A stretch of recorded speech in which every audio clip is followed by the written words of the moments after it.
Hello guys.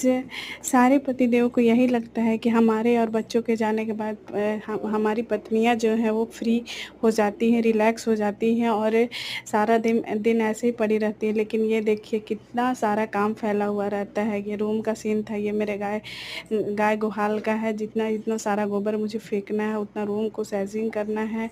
उसके बाद बच्चा भी, एक छोटा मेरा बेटा है, उसको भी देखना है।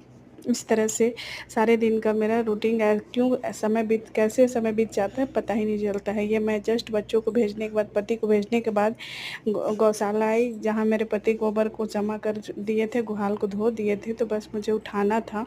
उठा के मैं फेंकी सारे गोबर को। उसके बाद फिर मैं रूम आई, रूम को अच्छे से साइजिंग करी, पोछा लगाई, धोई। उसके बाद फिर किचन सेट किया। किचन में मैं रोटी वोटी बना के निकली थी।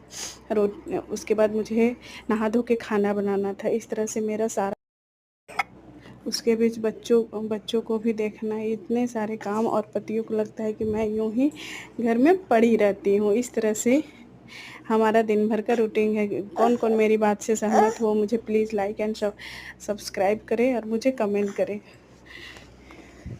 देख लीजिए, ये इतने सारे गोबर को मैं उठाऊंगी, फेंकूंगी। उसके बाद फिर मैं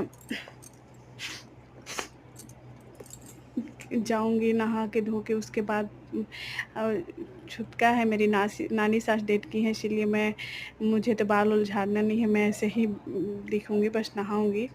इस तरह से मैं सारा गुहाल को मैं साफ़ करी। ये देखिए, मैं आंगन उंगन को धोई, रूम पूरा हॉल को पोछा ओछा लगाने के बाद फिर बच्चों को नहलाई।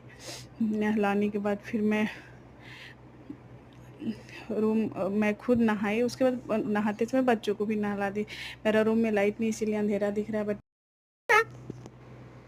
ये दोनों बच्चों को मैं रेडी करे। एक गोतनी का बेटा है, एक मेरा बेटा है। चोटी बांधा है मेरा बेटा है, और वो बगल में वो गोतनी का बेटा है। इस तरह से मेरा सारा दिन का काम ऐसे रहता है। ये किचन आई, किचन में देखो, ये मैंने नाश्ता करने अब मैं जा रही हूँ।